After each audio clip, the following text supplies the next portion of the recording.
Hello there and a very good evening to you. Many thanks for joining us on Super Screeners at 6, broadcasting to you live from Lagos. I am Adenike Oweye Ajiboye. President Muhammadu Buhari has declined assent to the Nigerian Peace Corps Establishment Bill passed by the National Assembly in 2017.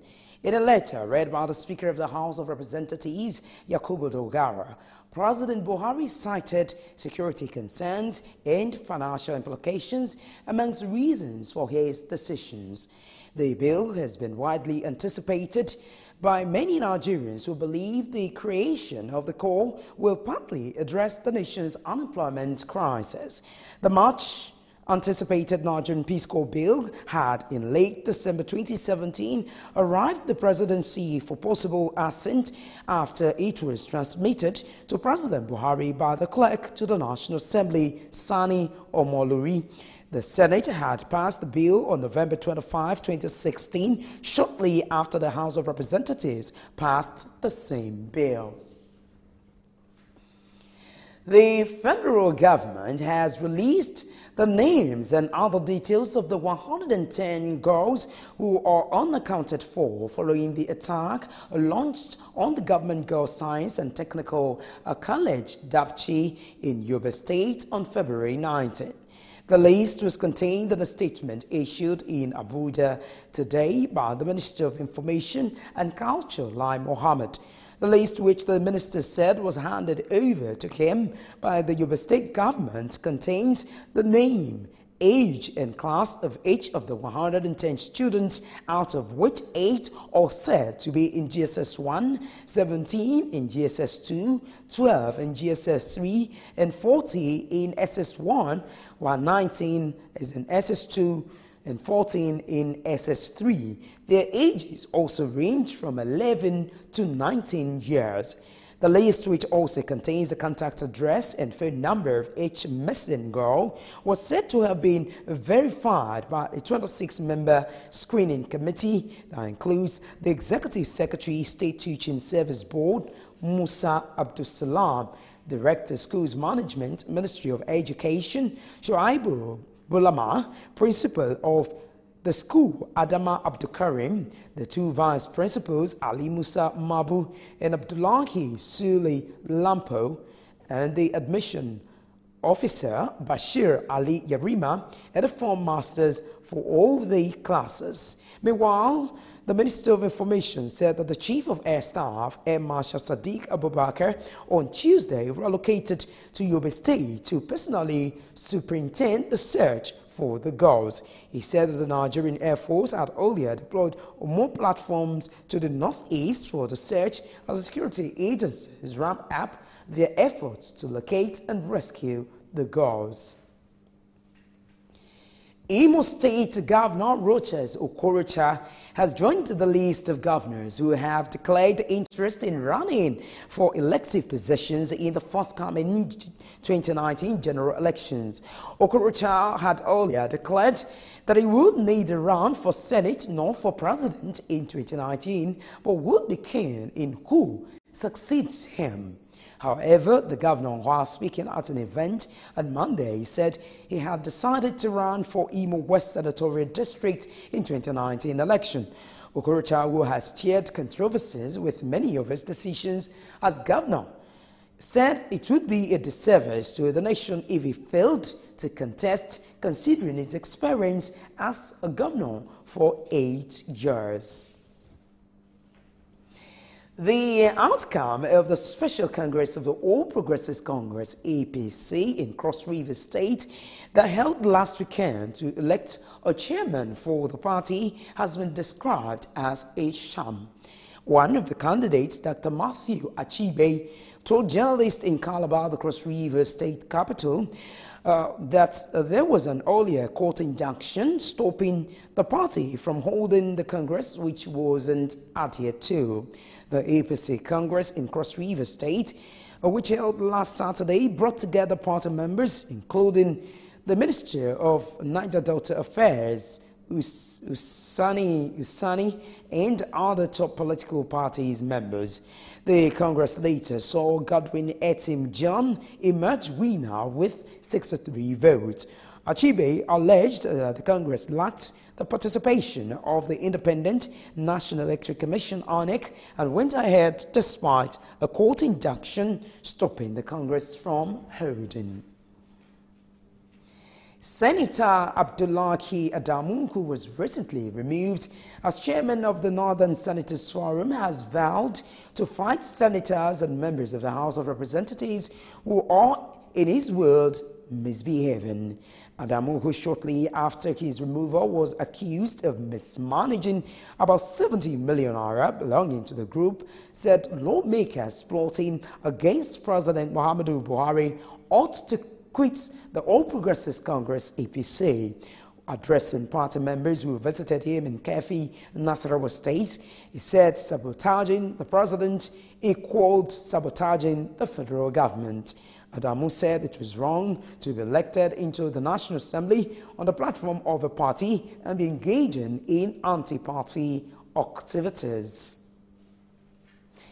And now experts in the health sector have called on the Nigeria Broadcasting Corporation (NBC) to sanction multi-choice owners of DSTV and GoTV for promoting smoking among Nigerian youths through the Big Brother Nigeria show. The group is accusing the promoter Big Brother Nigeria of violating the National Tobacco Control Act. Reactions have continued to trail the excesses in the reality show Big Brother Nigeria, with different immoral scenes being displayed. Today, it is these experts in the health sector expressing disapproval over the recent smoking scenes in the ongoing Big Brother Nigeria show. They condemned the act, saying it will encourage young Nigerians to smoke. A cross-section of Nigerians had also expressed shock at the way smoking scenes were glamorized in the show with the theme Double Wahala. The advertisement on this show means that they are endorsing cancer and they are endorsing the abuse of the rule of law in our country. We must not sacrifice public health on the altar of corporate greed. And it is just irresponsible for the country, the government, to continue to watch while one of the laws against the violation, against the promotion of smoking advertising is being violated, by other Nigerians. They said despite moves to limit the ban on advertising, the tobacco industry continues exploiting every available opportunity to make their products to the youth. Cigarettes are being placed in-house on this show. It's a flagrant violation of the National Tobacco Control Act, which has been in place for, this is almost 3 years now. So, it's all of us need to be very, very concerned about this. We are calling on the relevant government institutions, most importantly the National Broadcasting Corporation, to immediately sanction the owners of DSTV and GoTV to stop using Big Brother Nigeria to promote smoking among our youths. The group called on government at all levels and relevant agencies to begin enforcement of the 9 key provisions of National Tobacco Control Act that prohibits smoking in public places and bans sales of cigarettes in single sticks.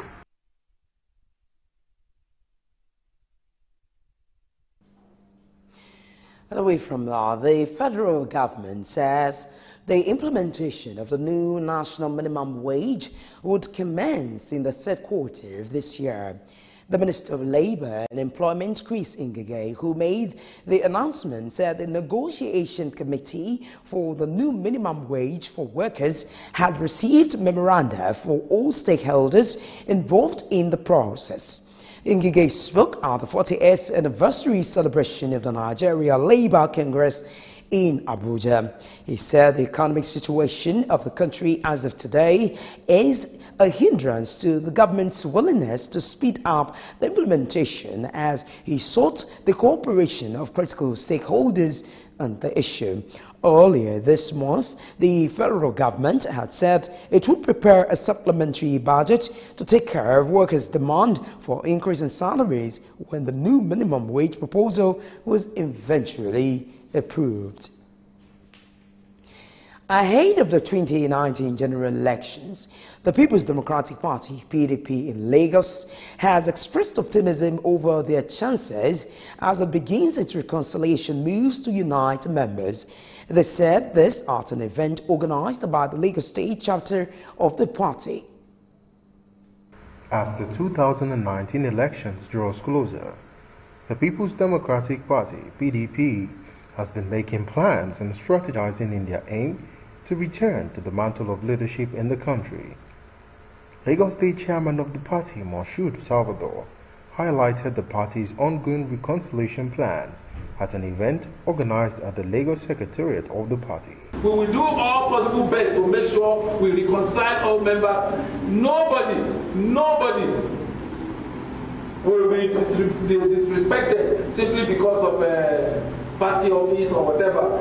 It is your right to disagree, and it is my right or my responsibility to appease you, to beg you, to appeal to you, if it is in line with what you were talking about, if it is in line with Congress or whatever.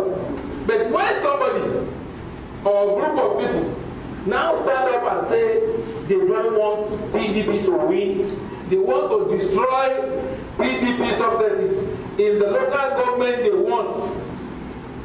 That was why somebody can get off in a general destroying and appealing to people not to vote for his party. How can that be tolerated?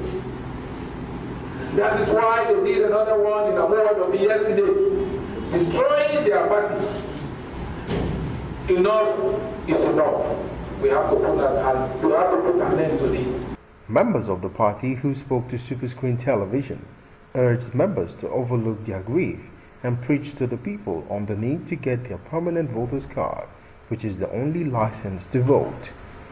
They also acknowledged the massive reconciliation efforts and promised that the party will return bigger and better in the 2019 elections. What is important is mobilize voters to register, because it is through their registration that they can, make a difference in the next election.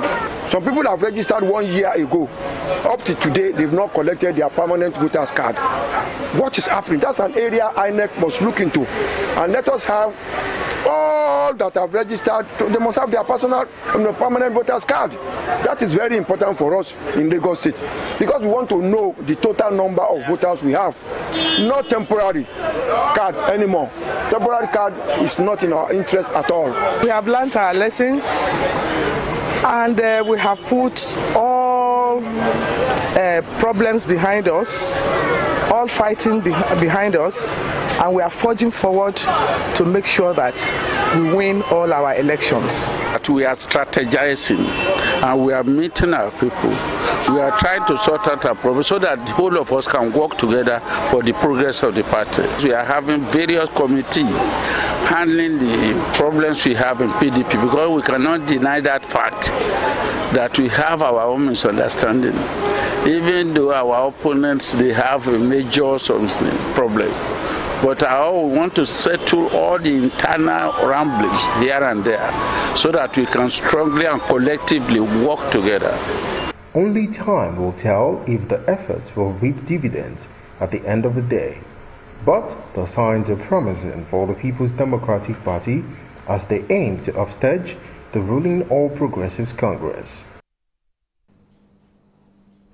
You're still watching Superscreen News at 6, so we'll take a short break here. More news after this time out. Stay with us.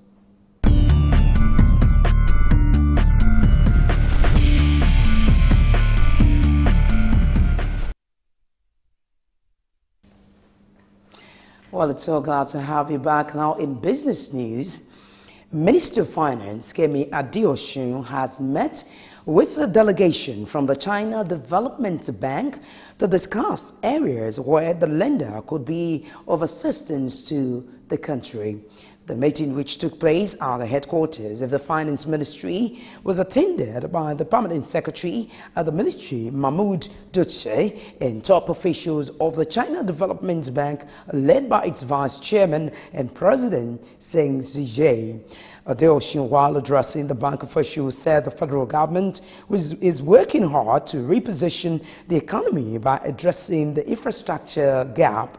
The minister also described the bank as an important partner to galvanize the needed funds for Nigeria in key sectors of the economy such as power, rail, and roads. The federal government says it has invested enormous resources in the establishment of some agencies and therefore deserves to get return on investments from the concerned agencies. The federal government disclosed this in a new document titled Operating Surplus Calculation Template, which was prepared by the Fiscal Responsibility Commission in collaboration with the Office of the Accountant General of the Federation in Abuja on Monday. In the document, the federal government also claimed that a mopping of unspent funds from the ministries, departments, and agencies at the end of a financial year by the OAGF is not scientific, and thus the need for the adoption of payment of operating surpluses by DMDAs. The Fiscal Responsibility Commission Act 2007 requires listed government agencies to remit 80% of their annual operating surpluses to the Consolidated Revenue Fund. And lastly, in business news, Greek Economy Minister Dimitri Papadimitriou has resigned. The office of Prime Minister Alexis Tsipras, who disclosed this, said he stepped down over a scandal that forced his wife, Irenia Antonopoulou, to quit as Deputy Labour Minister a day earlier. Antonopoulou had received an annual state subsidy of 12,000 euros to rent an apartment in Athens, though she and Papadimitriou are reportedly worth a combined 3 million euros, which is equivalent of $3.7 million. The couple had used the 2015 law allowing ministers and lawmakers to apply for assistance to rent a home in Athens. The law caused outrage among Greeks who have endured a series of austerity measures dictated by international bailouts for their country since it went into a financial meltdown 8 years ago. And that's it in business news. We're taking out a short break to bring you news from a foreign scene and then sports. Join us again.